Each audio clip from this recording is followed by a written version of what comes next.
Hello dear students, देखिए आज हम बात करेंगे टेरिडोफाइट्स में रंभ तंत्र की, मतलब कि स्टीलर सिस्टम की। ठीक है, रंभ तंत्र होता क्या है? लगभग जो जाइलम फ्लोएम की जो व्यवस्था होती है किसी भी एक, जो इसका मतलब तना वाला जो मेन एक्सिस वाला भाग होता है, अक्ष होता है जो तना, उसमें जो मतलब इसका क्या होता है, जाइलम फ्लोएम की व्यवस्था होती है, उसको अपन रंभ तंत्र बोल देते हैं।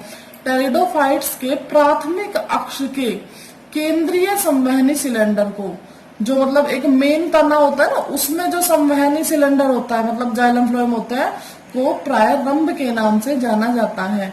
टेरिडोफाइट्स में रंभ के प्रकार, भाई टेरिडोफाइट्स में कितने प्रकार के रंभ देखने को मिलते हैं?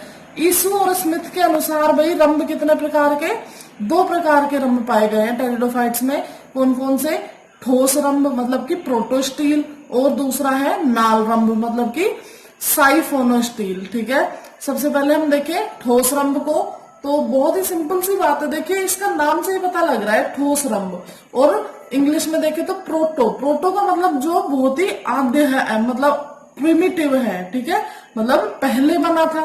ठीक है, इसका मतलब ये आद्य होगा। ठीक है, देखिए पहला पॉइंट देखिए, केंद्रीय भाग ठोस होता है। नाम से ही पता लग रहा है इसका केंद्रीय भाग कैसा होता है? ठोस होता है, जो जाइलम से निर्मित होता है। भाई इसके जो सेंटर वाला पार्ट है उसमें क्या होती है? जाइलम, और इसके बाहर फ्लोएम की एक वलय होती है, मतलब फ्लोएम एक मतलब वलय के रूप में रहता है। देखिए चारों ओर फ्लोएम एक वलय के रूप में पाया जाता है। बीच में क्या है? जाइलम है, चारों ओर फ्लोएम है, वो वलय के रूप में पाया जा रहा है। जाइलम व फ्लोएम परिरंभ व अंतस्त्वचा से ढका होता है। जाइलम फ्लोएम किससे? पेरिसाइकिल और अंतस्त्वचा एंडोडर्मिस से ढका हुआ रहता है। यह सबसे सरल व आद्य माना जाता है। जो प्रोटोस्टील है वो क्या माना गया है? सबसे सरल और आद्य। आद्य का मतलब प्रिमिटिव, सबसे पहले बना। ठीक है, इसमें पित्त अनुपस्थित होती है। देखिए पित्त क्या होता है? पूरा हम जब सिस्टम देख लेते हैं, ये एपिडर्मिस है मतलब बाहर वाली बाह्य त्वचा है, फिर इसके बाद कोर्टेक्स है, अंतस्त्वचा है, ये इसके जाइलम फ्लोएम वगैरह है। ठीक है, तो इसके अंदर यहाँ पे सेंटर में जो खाली स्थान बच जाता है, ठीक है, उसको हम क्या बोलते हैं? पित्त। तो जब हमने ये बोल दिया कि इसमें जो जाइलम फ्लोएम है, संवहन मंडल है, वो ठोस है, मतलब कि ये पूरा भरा हुआ है, तो सीधी सी बात है इसमें एक खाली स्थान नहीं है, मतलब कि इसमें पित्त अनुपस्थित है। ठीक है, यह रंभ जीवाश्म पादप राइनिया और हर्निया फाइटोन में, और जीवित पादप में लाइकोपोडियम, लाइगोडियम और ग्लाइकीनिया में मिलता है। ठीक है, मतलब कि जीवित भी और जीवाश्म भी दोनों प्रकार के पादपों में इस प्रकार का रंभतंत्र पाया जा सकता है। सभी टेरिडोफाइट्स के नवोद्भिद में, देखिए टेरिडोफाइट के जो नवोद्भिद है, मतलब कि जो अभी उगे ही है, पूरी तरीके से बने नहीं है, उनमें क्या होगा? सभी टेरिडोफाइट्स के, चाहे वो किसी भी डिवीजन का टेरिडोफाइट हो, उसमें क्या मिलेगा? शुरुआत में नवोद्भिद में जो रंभतंत्र मिलेगा वो ठोस रंभ ही मिलेगा, प्रोटोस्टील ही मिलेगा। ठीक है, अब देखिए ठोस रंभ के प्रकार। ठोस रंभ के अगर हम प्रकारों की बात करें तो ठोस रंभ क्या होगा? टेरिडोफाइट में कौन कौन से ठोस रंभ मिलेंगे? सबसे पहले देखिए एकल रंभ, मतलब कि हैप्लोस्टील। हैप्लोस्टील क्या होगा? सबसे सरल प्रकार का, जो सबसे सिंपलेस्ट है, सबसे सरल है, वो प्रकार का रंभ क्या है? एकल रंभ। इसमें निष्कोणीय केंद्रीय जाइलम होता है। निष्कोणीय का मतलब जिसमें कोई कोण ना हो। ठीक है, देखिए ये पूरा राउंडेड है, इसमें कोई मतलब छटाव नहीं है, इसलिए इसमें कोई कोण नहीं बने हुए, इसलिए क्या बोला इसको? निष्कोणीय केंद्रीय जाइलम बोला है। बाहर जाइलम के, मतलब जाइलम के बाहर क्या होता है? फ्लोएम एक वलय के रूप में होता है। ठीक है, देखिए आप चित्र में देखिए, ये बीच में जो दिखाया गया है ये क्या है? लाइन में जो दिखाया है ये जाइलम है। ठीक है, ये डॉटेड जो दिखाया है ये एक वलय क्या है? इस जाइलम के बाहर क्या है? ये फ्लोएम है। इसके बाद में ये एंडोडर्मिस दिखाई गई है रेड डॉट में, और इसके बाहर ये एरिया जो है ये क्या है? कॉर्टेक्स है। ठीक है, ये है एकल रंभ। देखिए सभी ठोस रंभ से आद्य, मतलब ये ठोस रंभ के जितने भी प्रकार है उनमें सबसे आद्य प्रकार का है ये। जीवाश्म पादप राइनिया हर्निया फाइटोन में मिलता है। ठीक है, अरीय रंभ, जो अगला हमारा ठोस रंभ का प्रकार है वो है अरीय रंभ। जाइलम में अनेक विकृत भुजाएं, इसके जाइलम में क्या है, देखिए ये इसका जाइलम है, ये जो लाइन वाला दिख रहा है ये इसका जाइलम है। तो ये इसमें क्या निकली हुई है, ये भुजाएं निकली हुई है, देखिए ये दिख रही है, ये भुजाएं निकली हुई है। तो अनेक विकृत भुजाएं हैं। फ्लोएम वलय के रूप में ना होकर जाइलम की भुजाओं के बीच में पाया जाता है। देखिए यहाँ पे कोई फ्लोएम की, जैसे इसमें ये वलय पाई जाती थी, रिंग पाई जा रही थी, ऐसे यहाँ पे कोई वलय नहीं है, ठीक है। और ये जाइलम के बीच में ही बटा हुआ है, ठीक है। तो ये जो रंभ हो गया वो हो गया अरीय रंभ। आगे देखिए अगला जो प्रकार है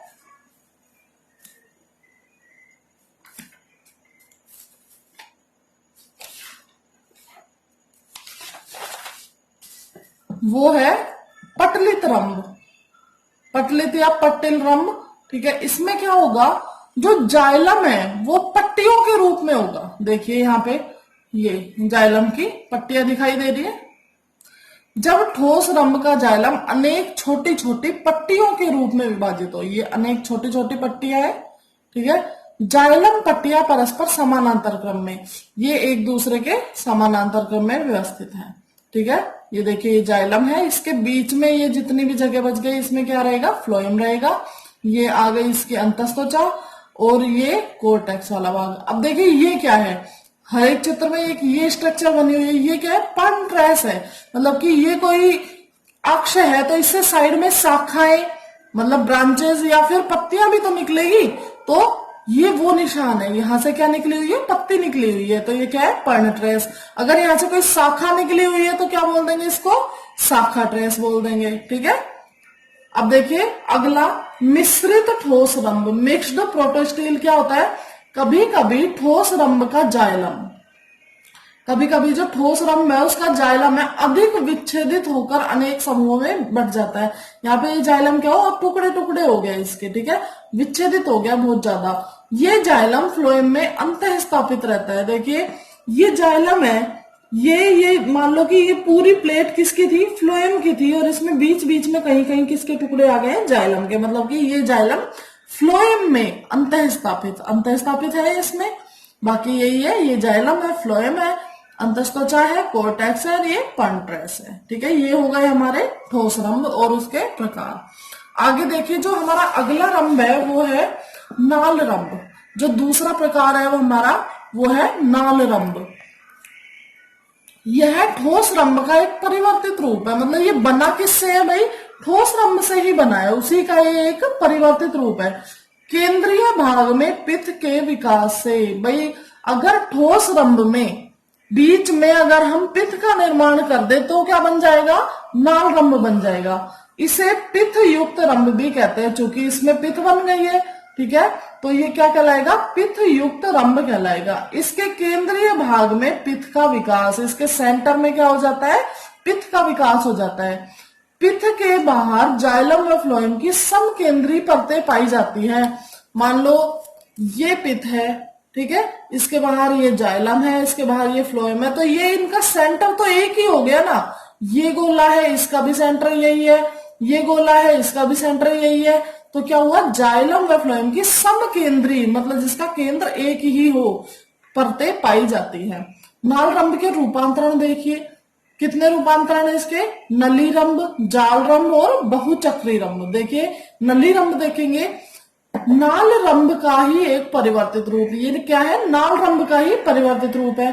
पर्णट्रेस संपूर्ण के रूप में अलग न होकर रंभ के एक छोटे खंड के रूप में अलग होता है। भाई हमने यहाँ पे जो पर्णट्रेस दिखाया था पिछले चित्र में, यहाँ पे इस तरीके की एक संरचना जो हमने दिखाई थी, वो क्या है कि यहाँ पे संपूर्ण के रूप में अलग नहीं होगा, इस तरीके से अलग नहीं होगा, और वहां पे क्या बन जाएगा, वो भाग उसका अलग हो जाएगा, ठीक है, खंड के रूप में अलग हो जाएगा, टुकड़े के रूप में अलग हो जाएगा। अब क्या होगा, पर्णट्रेस अलग हो गया है तो वहां पे क्या बन जाएगी, एक खांच बन जाएगी, एक खाली जगह बन जाएगी, उसको अपन क्या बोलेंगे, पर्ण विदर बोलेंगे, ठीक है, क्या बोलेंगे, पर्ण विदर, लीफ गैप।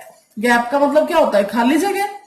ऐसा नाल रंभ जिसमें पर्ण विदर अतिव्यापी न हो, जो पर्ण विदरें अब इसमें बनी है वो एक दूसरे से अतिव्यापित नहीं होती होंगी, तो वो प्रकार क्या कहलाएगा, नली रंभ कहलाएगा, अर्थात एक दूसरे के ऊपर न आए।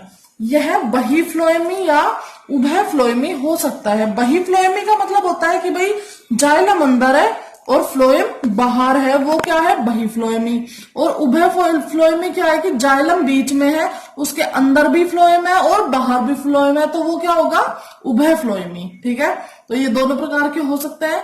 देखिए चित्र से दिखाते हैं।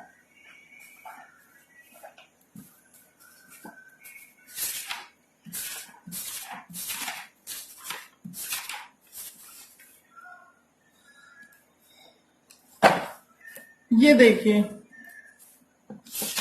पिछले चित्र जो हमने दिखाए थे उनमें क्या था, ये पर्न ट्रेस बने हुए थे। ठीक है, जबकि जो ये नालरंभ होते हैं इनमें क्या होगा, इनमें पर्न ट्रेस ना होके ये खांच बन गई है। देखिए ये खांच का निर्माण हुआ है, जो लीफ गैप का निर्माण हुआ है, इसकी वजह से ये क्या कहला रहा है, मतलब नलीरंभ कहला रहा है। ठीक है, अब देखिए ये इसमें जो खांच है, ये एक खांच है, आगे दूसरा हिस्सा आएगा, दूसरी खांच आ जाएगी, आगे तीसरा आएगा, तीसरी खांच आ जाएगी। ठीक है, तो ये एक दूसरे को अतिव्यापित नहीं कर रही है, मतलब एक दूसरे के ऊपर नहीं है, सारी सेपरेट है, अलग अलग है। अगला जो रंभ का रूपांतरण है, देखिए अगला जो रंभ का रूपांतरण होगा वो क्या होगा, जाल रंभ। ठीक है, इसमें क्या होगा, ड्रायोप्टेरिस, टेरिस आदि में पत्तियां सघन रूप से व्यवस्थित होती है। भाई इसमें जो पत्तियां है ना वो सघन होती है, बहुत पास पास होती है, तो क्या होगा, अतः इनके पर्ण विदर जो लीफ गैप हमने बताए हैं वो क्या हो जाएंगे, एक दूसरे को अतिव्यापित करते हैं, मतलब एक दूसरे को ओवरलैप करते हैं, एक दूसरे के ऊपर आ जाते हैं। देखिए इस चित्र में देखिए, ये पहला पर्ण ग्रैप है, मतलब ये पहली पर्ण विदर है, और ये दूसरी है, ये आपस में जुड़ी हुई है। ठीक है, तो ये क्या हो गया, जाल रंभ। ठीक है, इतना ही है जाल रंभ में। बहुचक्रीय रंभ देखिए, अभी तक हमने जो पढ़ा है उसमें क्या है कि एक सेंटर है और उसके चारों ओर सब कुछ बना हुआ है। भाई उसी के बाहर है जाइलम, उसी के बाहर है फ्लोएम, उसी के बाहर है कोर्टेक्स, सब कुछ एक ही सेंटर पे। ठीक है, अगर कुछ जो पादप होते हैं उनमें क्या होता है, ऐसे ही काफी सारे रिंग बनते हैं, एक ही तने में या फिर एक ही मतलब अक्ष में बहुत सारी रिंग बनती है। देखिए कुछ टेरिडोफाइट्स की रंभीय संरचना जटिल होती है, संवहन ऊतक दो या अधिक समकेंद्रिक वलयों के रूप में।